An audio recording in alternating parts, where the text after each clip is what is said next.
Hi team, and welcome to what I anticipate is going to be our last installment of Harry Potter and the Chamber of Secrets. I've had so much fun reading with you. I wanted to take this moment to just say thank you so much for going on this Harry Potter journey with me this year. It's my first time reading the series, as you all know, and it's many of your first times too. So I'm very excited, and I hope that you've been inspired to continue the series and pick out further books and keep exploring this magical world, because I think I will be on my own too. Okay, let's see. So Dumbledore had just asked if Ron would take Professor Lockhart, who doesn't remember he's Professor Lockhart, up to see Madame Pomfrey so he can ask Harry just a couple more questions. Lockhart ambled out. Ron cast a curious look back at Dumbledore and Harry as he closed the door. Dumbledore crossed to one of the chairs by the fire. "Sit down, Harry," he said, and Harry sat, feeling unaccountably nervous. "First of all, Harry, I want to thank you," said Dumbledore, eyes twinkling again. "You must have shown me real loyalty down in the chamber. Nothing but that could have called Fawkes to you." He stroked the phoenix, which had fluttered down onto his knee. Harry grinned awkwardly as Dumbledore watched him. "And so you met Tom Riddle," said Dumbledore thoughtfully. "I imagine he was most interested in you." Suddenly, something that was nagging at Harry came tumbling out of his mouth. "Professor Dumbledore, Riddle said I'm like him. Strange likenesses. He said—" "Did he now?" said Dumbledore, looking thoughtfully under his thick silver eyebrows at Harry. "And what do you think, Harry?"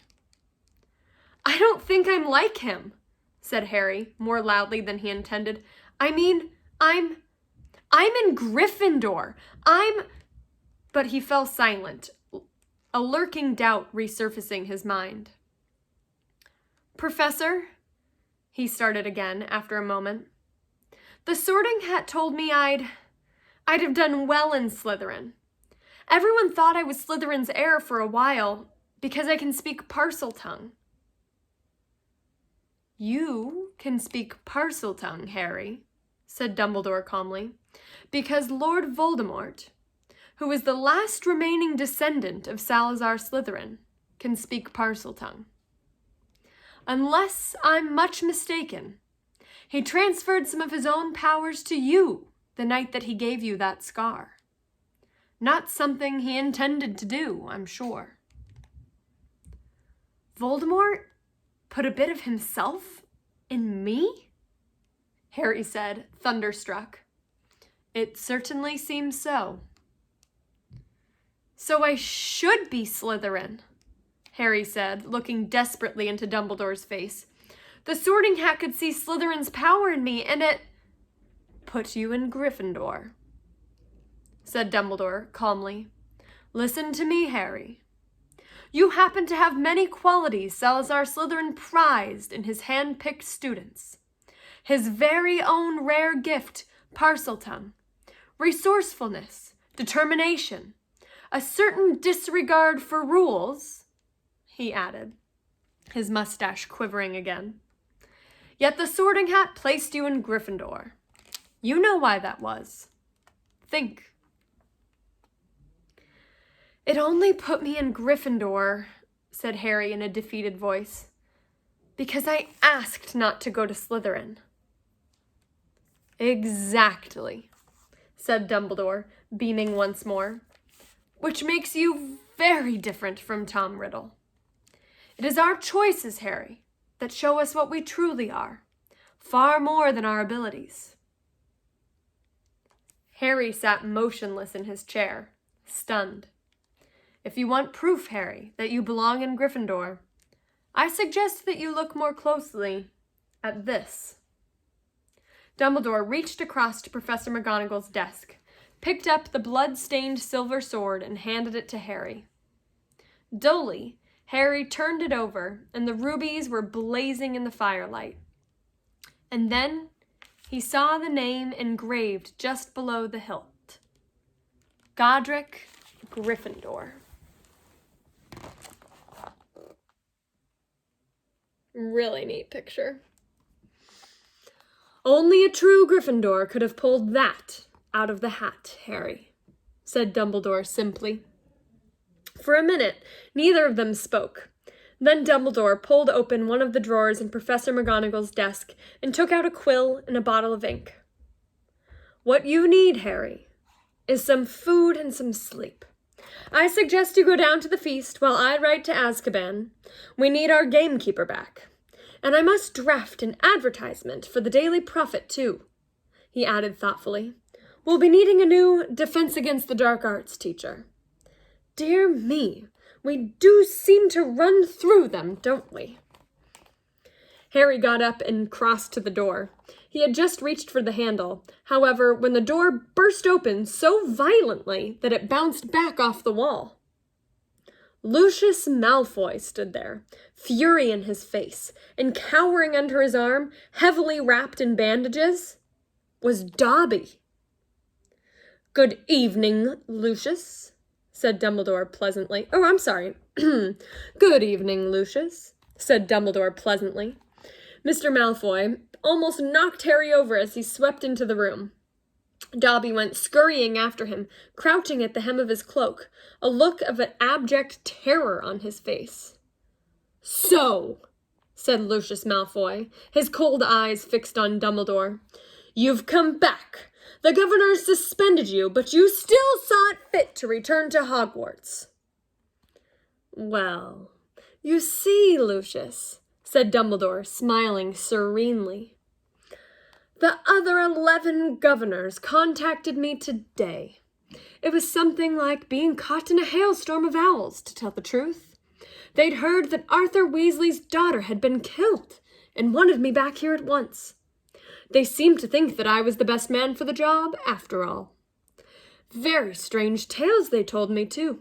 Several of them seemed to think that you had threatened to curse their families if they didn't agree to suspend me in the first place. Mr. Malfoy went even paler than usual, but his eyes were still slits of fury. So, have you stopped the attacks yet? Have you caught the culprit? He sneered.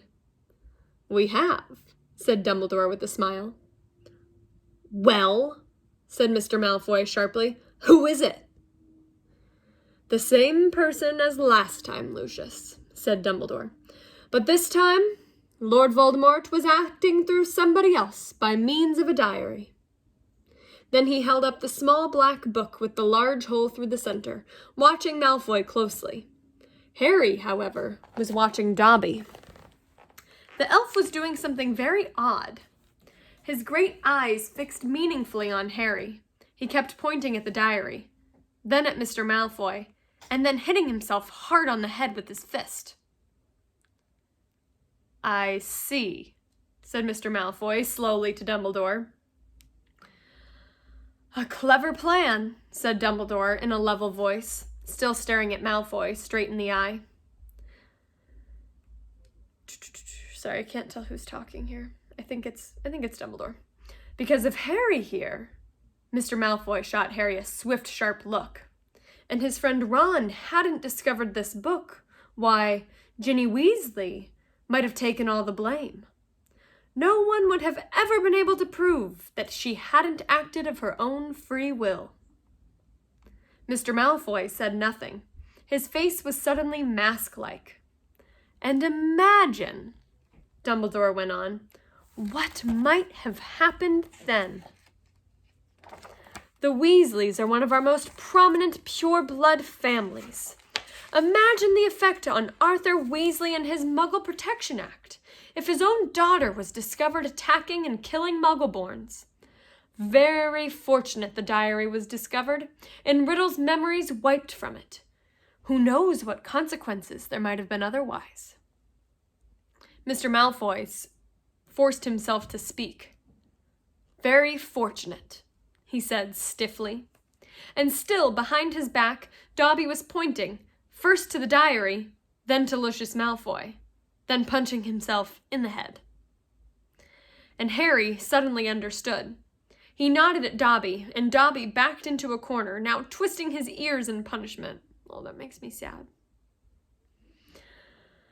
Don't you want to know how Ginny got a hold of that diary, Mr. Malfoy? Said Harry. Lucius Malfoy rounded on him. How should I know how the stupid little girl got a hold of it? He said. Because you gave it to her, said Harry, in Flourish and Blots. You picked up her old Transfiguration book and slipped the diary inside it, didn't you? He saw Mr. Malfoy's white hands clench and unclench. Prove it, he hissed. Oh, no one will be able to do that, said Dumbledore, smiling at Harry. Not now that Riddle has vanished from the book. On the other hand, Lucius, I would advise you not to go giving out any more of Lord Voldemort's old school things. If any more of them find their way into innocent hands, I think Arthur Weasley, for one, will make sure they are traced back to you. Lucius Malfoy stood for a moment, and Harry distinctly saw his right hand twitch as he thought he was longing to reach for his wand. Instead, he turned to his house elf. We're going, Dobby. He wrenched open the door, and as the elf came hurrying up to him, he kicked him right through it. They could hear Dobby squealing with pain all the way down the corridor. Harry stood for a moment, thinking hard. Then it came to him. Professor Dumbledore, he said hurriedly, can I give that diary back to Mr. Malfoy, please? Certainly, Harry. But hurry. The feast, remember? Harry grabbed the diary and dashed out of the office. He could hear Dobby's squeals of pain receding around the corner. Quickly, wondering if this plan could possibly work, Harry took off one of his shoes, pulled off his slimy, filthy sock, and stuffed the diary into it. Then he ran down the dark corridor. He caught up with them at the top of the stairs. Mr. Malfoy, he gasped, skidding to a halt. I've got something for you. And then he forced the smelly sock into Lucius Malfoy's hand. What the? Mr. Malfoy ripped the sock off the diary, threw it aside, and then looked furiously from the ruined book to Harry. You'll meet the same sticky end as your parents one of these days, Harry Potter, he said softly. They were meddlesome fools, too. He turned to go. Come, Dobby. I said, come. But Dobby didn't move. He was holding up Harry's disgusting, slimy sock and looking at it as though it were a priceless treasure. Master's given Dobby a sock, said the elf in wonderment. Master gave it to Dobby. What's that? Spat Mr. Malfoy. What did you say? Dobby has got a sock, said Dobby in disbelief. Master threw it and Dobby caught it. And Dobby is free! Lucius Malfoy stood frozen, staring at the elf. Then he lunged at Harry. You've lost me my servant boy! But Dobby shouted, You shall not harm Harry Potter! There was a loud bang, and Mr. Malfoy was thrown backwards. He crashed down the stairs 3 at a time, landing in a crumpled heap at the landing below. He got up, his face livid, and pulled out his wand, but Dobby raised a long, threatening finger. You shall go now, he said fiercely, pointing down at Mr. Malfoy. You shall not touch Harry Potter! You shall go now!